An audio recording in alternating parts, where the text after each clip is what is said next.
पुस्तक अभिवाचनाच्या कार्यक्रमात सादर करत आहोत पद्मविभूषण प्राप्त शिवशाहीर बाबासाहेब पुरंदरे लिखित राजा शिवछत्रपती या पुस्तकाचं अभिवाचन.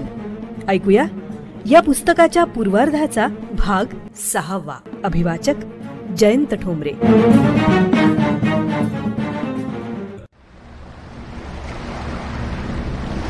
द्वारका बुडाली.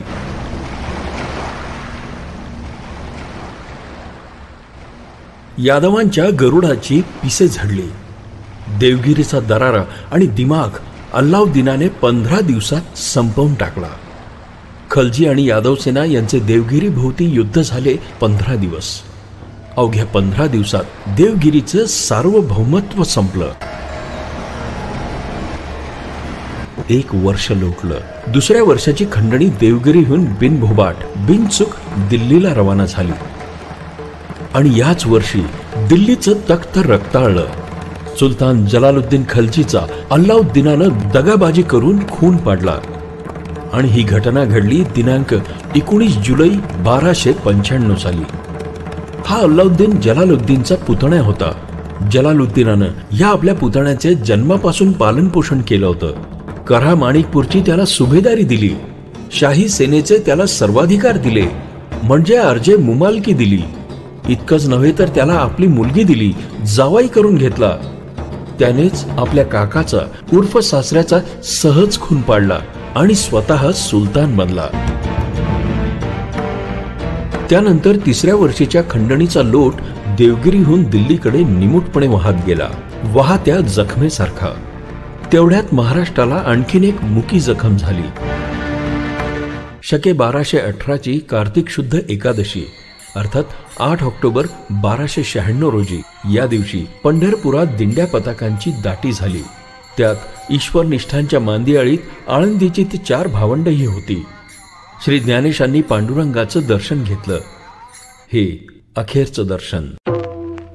ही अखेरची मिठी श्रीचरणी घालताना ज्ञानेशांनी म्हटलं, देवा, मी आता समाधी घेणार. आज्ञा द्या, आशीर्वाद द्या.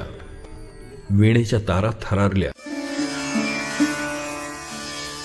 ज्ञानेश्वर समाधी घेणार वयाच्या अवघ्या 22व्या वर्षी. होय, चंद्रभागा शहारली. वाळवंट विरघळलं. जिवंत समाधी. अवघी संत मंडळी भोवती होती. टाळ मृदुंगांचा कल्लोळ एका निमिषात थांबावा तसे ते स्तब्ध झाले. वासरांसारखे व्याकुळले. एवढा लळा लावून ज्ञानेश जाणार? निघालेच. त्यांची पावले आळंदीकडे वळली. मागोमाग कळवळलेले संत मंडळीही निघाली. इंद्रायणी तीरी सर्वजण आळंदीस येऊन पोहोचले.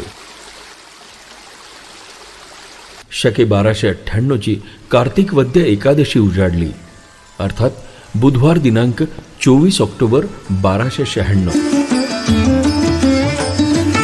भजन कीर्तनात सर्वांच्या मनाची स्थिती अथांग सागरासारखी शांत होती, पण हृदयात लाटा उसळत होत्या.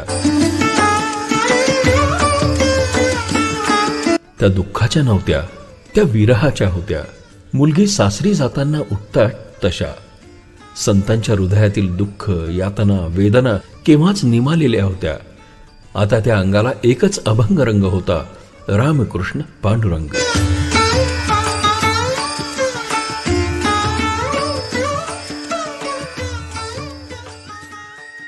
द्वादशी उजाडली. ज्ञानेशांनी इंद्रायणीत स्नानासाठी पाऊल टाकलं.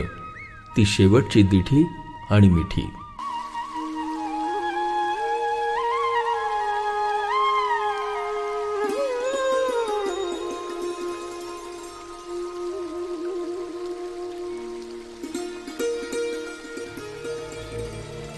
माध्यान्ह काळ झाला. सूर्य माथ्यावरून ढळला. सूर्योदयानंतर 21 घटकांनी त्रयोदशी लागली.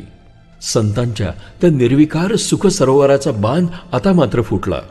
अश्रू घळघळू लागले. निवृत्तीनाथांना आपल्या जन्मजात निवृत्तीचा विसर पडला. आपला धाकटा भाऊ निघालेला पाहून त्यांना वियोग सहावेना. नामदेवांनाही तो वियोग असह्य झाला. म्हणाले, नामा म्हणे देवा पेटला हुताशन, करा समाधान निवृत्तींचे. निवृत्तीनाथांची ही अवस्था.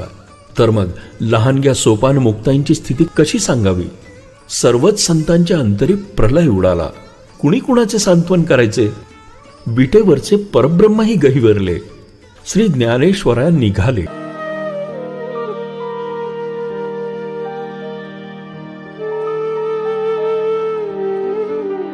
समाधीची जागा सिद्ध होती. सिद्धेश्वराच्या समोर नंदी मागे, भूमीच्या पोटात विवर होतं.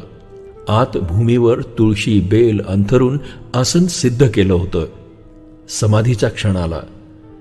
ज्ञानेश्वर पूर्ण प्रसन्न होते. हर्ष खेद उरलाच नव्हता. होता तो अमृतानुभव, सच्चित आनंद, सच्चिदानंद. ज्ञानेश्वरांनी निवृत्तीनाथांच्या पावलावर मस्तक ठेवलं. सर्वांना वंदन केलं. भावंडांचा निरोप घेतला आणि विवरात प्रवेशले. निवृत्तीनाथांनी त्यांना हाताला धरून विवरातील बिल्वासनावर नेऊन बसवलं. ज्ञानराजांनी उत्तराभिमुख पद्मासन घालून नेत्र मिटले आणि त्रिवार वंदन केलं. ज्ञानदेव म्हणे सुखी केले देवा, पादपद्मी ठेवा निरंतर. आणि उरला केवळ ओंकार.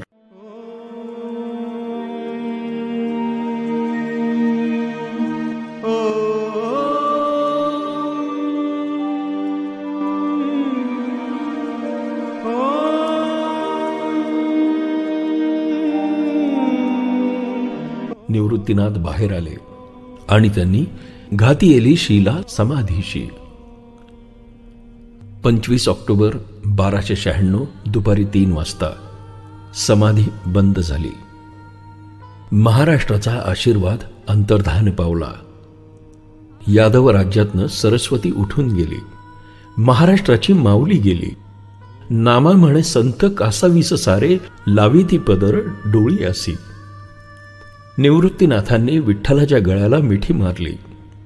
कार्तिक वद्य त्रयोदशीचा सूर्य अस्ताच गेला.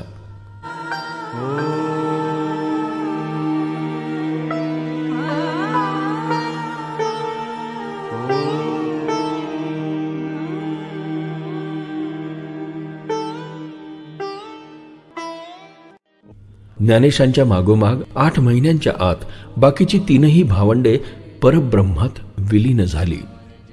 2 महिन्यांनी सोपानदेवांनी सासवडात समाधी घेतली. उदास झालेल्या मुक्ताईनेही अनंतात प्रयाण केलं. निवृत्तीनाथही त्र्यंबकेश्वर इथे परब्रह्मात विलीन झाले. समाधी घेतली. वळचणीचे पाणी आढ्या गेले.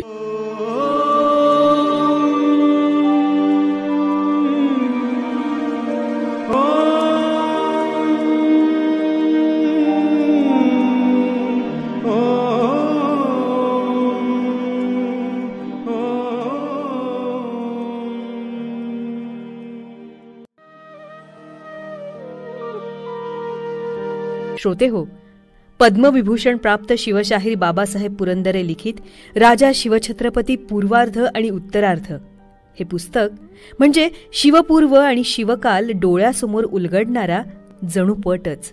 तेव्हा श्रोते हो, आबालवृद्धांनी ज्याचा श्रवणानंद घ्यावा असं हे पद्मविभूषण प्राप्त शिवशाहीर बाबासाहेब पुरंदरे लिखित राजा शिवछत्रपती पुस्तकाचं अभिवाचन. या अभिवाचनाचा भाग 6 आज आपण ऐकलात. आपल्याला तो कसा वाटला याविषयी आपल्या प्रतिक्रिया आम्हाला जरूर कळवा. आणि शेवटी महत्वाचं म्हणजे दर्जेदार कार्यक्रम ऐकण्यासाठी रेडिओ जयंतला लाईक करा, शेअर करा आणि सबस्क्राईब करा.